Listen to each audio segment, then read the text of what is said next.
రేవంత్ రెడ్డి మంచి మిత్రుడు కదా మీకు. అవును మిత్రుడు, కానీ ఇప్పుడు ఇగో జైలు వేస్తానికి ఇటువంటి పనులు చేస్తుండు. కానీ ఆయన రాజకీయాల కొరకు ఆయన చేస్తుండు, నేను ఆ వేరే పార్టీలను వ్యక్తిగతంగా మిత్రులే. కానీ ఇటువంటి పని చేస్తే నాకైతే అసలు విమర్శించాలి, తప్పనిసరి ఉత్తరం రాయాలి, కలిసినప్పుడు చెప్తాను. అండ్ ఒకటి మాత్రం సంతోషం, రేవంత్ రెడ్డి మీరు ఇద్దరు కలిసి డ్రగ్ టెస్ట్ రెడీ, వైట్ ఎన్నో చేసాం. ఆ ఫామ్ హౌస్ దగ్గర పోయినాము, నన్ను జైలు వేయలేదు, రేవంత్ రెడ్డిని జైలు వేసిండ్రు. ఏది కేసీఆర్ ఫామ్ హౌస్, కేసీఆర్ కాదు కొడుకు రామారావు ఫామ్ హౌస్ మీదకి పోయినాము, జన్వాడ ఫామ్ హౌస్. అవును, అయితే అప్పుడు రేవంత్ రెడ్డి గారిని జైలు వేసిండ్రు, వారం ఉంచిండ్రు, వారమో 10 రోజులు ఉంచిండ్రు, నన్ను వేయలేదు. ఎందుకు అంత వీలు ఉండదనో, లేకుంటే వీడిని వేస్తే అరే రేవంత్ రెడ్డి అంటే కొంచెం టఫ్ ఉంటాడు, వీడు అమాయకుడిని వేస్తే మా బదనాం అవుతామనో, ఎందుకో వేయలేదు. సో డ్రగ్ టెస్ట్ అంటే ఇప్పుడు మీ కాన్స్టిట్యున్సీ సంబంధించి పైలట్ రోహిత్ రెడ్డి డ్రగ్స్ దానిలో పట్టుబడ్డారు. ఏంటి అసలు? అదొక చిన్న నేరము, డ్రగ్ డీలరు, ఆయన మీద ఎన్నో కేసు ఉన్నాయి. చిన్న cheque bounce case, cheating case, అక్కడేదో మర్డర్ కేసు, తర్వాత డొమెస్టిక్ వైలెన్స్ కేసు, ఎన్నో ఉన్నాయి. రెండో భార్య అది, ఫస్ట్ భార్య అది, పైలట్. అండ్ సమాజానికి ఈయన పాలిటిక్స్ కాదు, సమాజానికి సూట్ కాడు. మీ శిష్యుడు కదా యాక్చువల్లీ, మీరే పాలిటిక్స్. నా శిష్యుడు కాదయ్యా, నన్ను వచ్చి కాన్ చేసిండు. బిగ్గెస్ట్ క్రిమినల్ వాని తండ్రి చిన్న ఉన్నప్పుడునే ట్రైన్ చేసిండు. ఇగో వాని దగ్గర శుద్ధపూసి తిరుగుండు, రోజు వాని సాయం చెయ్యి, వాని నమ్మకం పొందినాక వాన్ని దోకా చెయ్యి. ఇప్పుడు ఆ పుట్టా మహేష్ను కూడా అంతే, ఆయన పెద్ద కాంట్రాక్టర్ అంట, వాని బుట్టలు వేసుకున్నాడు, మంచిగా ఇచ్చేసి.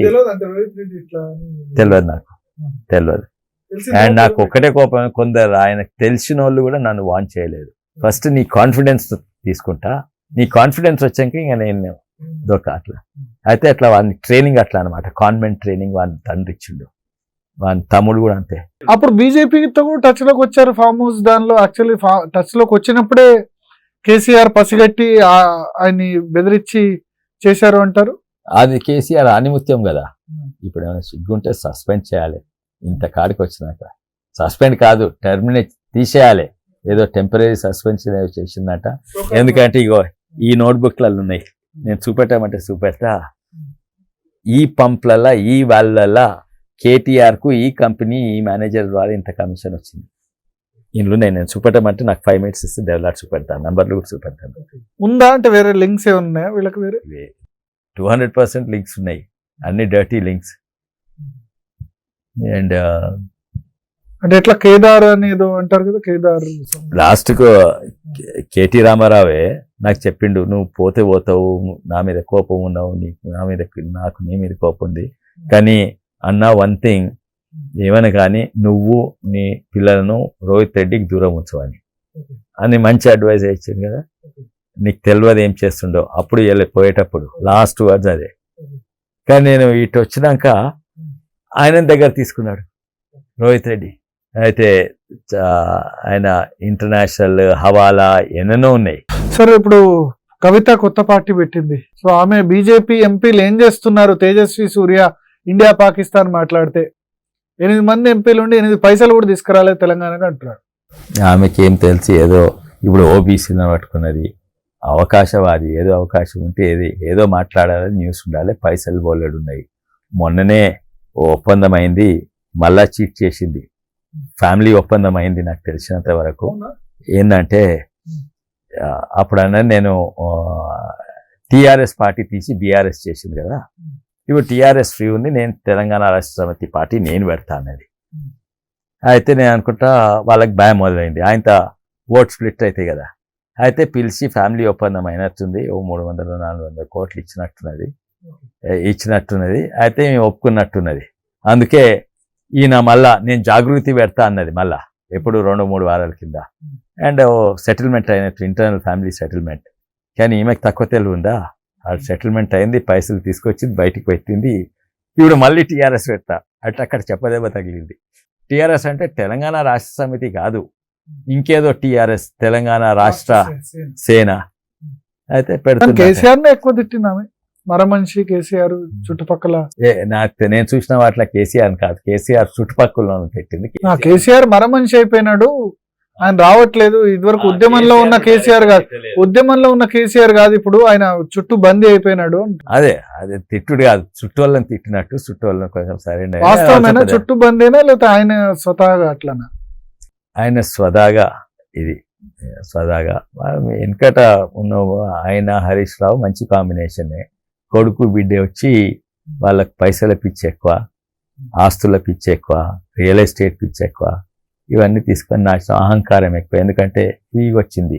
కేసీఆర్ అన్న కింది నుంచి పైకి వచ్చినోడు అన్ని చూసిండు, వీళ్ళు ఓన్లీ అధికారం చూసిండు, ఇవి చూసిండు, అది చూసిండు.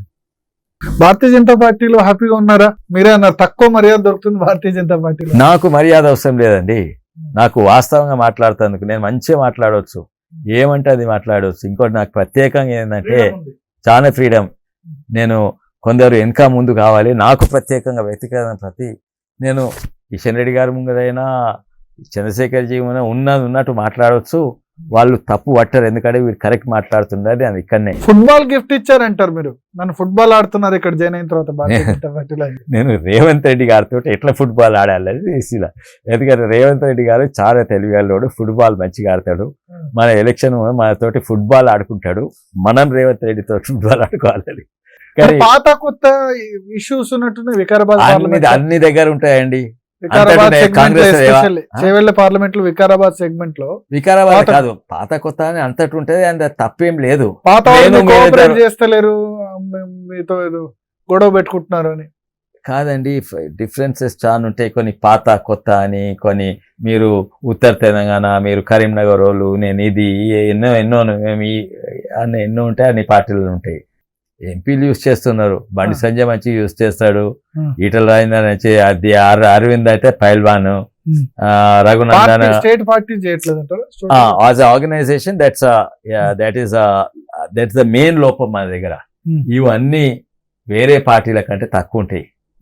ఏంది పాత కొత్త అనో, లేకుంటే మీ గ్యాంగ్ మా గానో, లేకుంటే ఈ ఎంపీ అనో అంతటి ఉంటాయి, ఇంకా వేరే పార్టీలు ఎక్కువ ఉంటాయి. మా మెయిన్ ప్రాబ్లం ఒకటి మీడియా అండ్ సోషల్ మీడియా.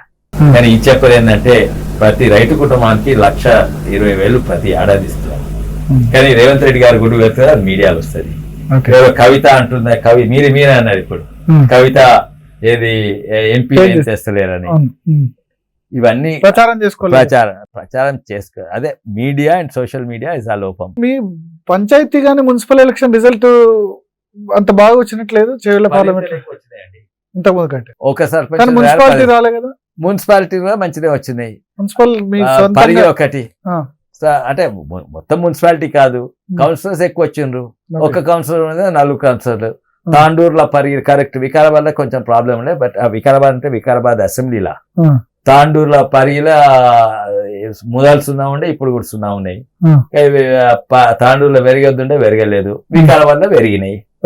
ఒక 5-6 ఏండ్రు. అయితే అంతటి కూడా పెరిగినాం మేము. మీరు వికారాబాద్ జిల్లాలో కౌన్సిలర్స్, సర్పంచ్లు 0 ఉన్న దగ్గర 7 మంది 10 మంది అయినరు. నవాబ్పేట 12 మంది సర్పంచ్లు అయినరు. అయితే ఉన్నదానికే 10 కానీ మనం ఎక్కడ తెలంగాణలో వీక్ ఉంటుంది. మేము ఇంతకు ముందు స్ట్రాంగ్ అయినాము, 1-2 ఎంపీలు కూడా వస్తుంది. మీ చేవెళ్ళ పార్లమెంట్ పరిధిలో మంచిగా కౌన్సిలర్ స్థానాలు బాగానే ఉంటాయి కదా, చాలా ఉంటాయి. షేర్లింగంపల్లి, మహేశ్వరం, రాజేంద్ర తప్పక. మీ చేతిలో ఒక 50 ఉన్నాయా? ఇంకా ఎక్కువ ఉంటాయి, 3 సైబరాబాద్, రాజనగర్, ఇవన్నీ కూడా కాన్స్టిట్యూన్సీ. కానీ అక్కడ ప్రభుత్వం జరీ మ్యాండరింగ్ అని మా మీద ఆరోపణ వాళ్ళు చేస్తున్నారు. అది మేము కొట్లాడాలి, కానీ డేటా బయటికి వెళ్తలేదు. ఆడ రాజన్నర్ల ముస్లిం మెజారిటీ ఉన్న దగ్గర 20,000కు ఒక 25,000 ఒక కౌన్సిలర్, మేమేమో 50,000 ఉన్న దగ్గర మాకు ఒకటి కౌన్సిలర్. అక్కడ 2 కౌన్సిలర్ ఉండొచ్చు కదా, కోర్టు పోవచ్చు కదా మీరు. అదే ఆ డేటా కోర్టు వస్తానే ఎవిడెన్స్ ఉండాలి. మీరు గవర్నమెంట్ నోటిఫికేషన్ ఇచ్చి ఇమీడియట్లీ ఎలక్షన్స్ పోతారు. మాకు కోర్టు పోయే వరకు అది డీలే. వాళ్ళ స్ట్రాటజీ ఉన్నాయి ఇట్లా. ఇప్పుడు చెప్పమండి, ఏవైతే మీరు చెప్పమండి, నోటీస్ ఇవ్వమండి, మీకు తప్ప కోర్టు పోతాము. పార్టీలో ఇప్పుడు అధ్యక్ష పదవికి సంబంధించి అంత వివాదం సర్దుమన్నట్టేనా? రామచంద్రరావు నేతృత్వంలో పనిచేస్తున్నారా? చాలా మంది ఆశించారు, బండి సంజయ్ ఆశించారు, ఈటల రాజేందర్ ఆశించారు, ధర్మపురి అరవింద్ ఆశించారు, మీరు కూడా ఆశించారేమో, డికే అరుణ ఆశించారు. మధ్యలో రామచంద్రరావుకు దక్కింది. కోఆపరేట్ చేస్తున్నారు అందరూ. రామచంద్రరావు గారు అందరితో మంచిగా ఉంటారు, అండ్ నాకైతే మంచిగా ఉన్నది. మెయిన్ ప్రాబ్లం ఏంటంటే it's organization based party. Some organization అంటే many sub organization, Kisan Morcha ఉంటుంది, మైనారిటీ మోర్చా, ఈ మోర్చా, అన్ని సబ్ ఆర్గనైజేషన్స్ అన్నిట్లో కీలకమైంది ఆల్ ఇన్ఫ్లుయెన్సింగ్ సోషల్ మీడియా మంచి లేదు. అండ్ నాకు అదే భయం ఉంది. ఇప్పుడు నెక్స్ట్ 3-4 months అని సరిదిద్దుకుంటే వీఆర్ ఇన్ ట్రబుల్. జిహెచ్ఎంసీ 3 కార్పొరేషన్లు అయితే మీరు గెలిచే అవకాశం ఉంది. వెరీ గుడ్ అండి.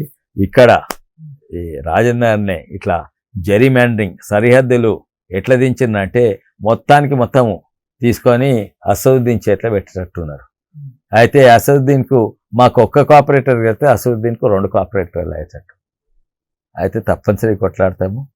అండ్ వీ డోంట్ నో ఎప్పుడు రిలీజ్ అవుతుందో. ఎలక్షన్ ఎప్పుడు పెట్టినా రెడీ మీ సైడ్ నుంచి అయితే. ఎప్పుడు పెట్టినా 7 ఎమ్మెల్యే క్యాండిడేట్లు ఉన్నారా మీ పార్లమెంట్ లో? తయారు చేసుకున్నారా? అంతా తయారు చేసుకోలేదు. నేను ఇప్పటి వరకు 5 అయితే పక్కా ఉన్నారు. ఇంకా 2 ఇది అది చూస్తున్నాం. ఒకవేళ డీలిమిటేషన్ అయి పెరిగినా సరే రెడీ. క్యాండిడేట్స్ వస్తారు. పెరుగుతుందా? డీలిమిటేషన్ అవుతుందా 26 తర్వాత? మళ్ళీ బిఎల్ సంతోష్ జీ గారు వచ్చి అడిగారు. BJP and all parties grow organically and inorganically. ఇప్పుడు ఆమ్ ఆద్మీ సగం మంది 2/3 మంది వచ్చి మా దగ్గర కలిసిండ్రు.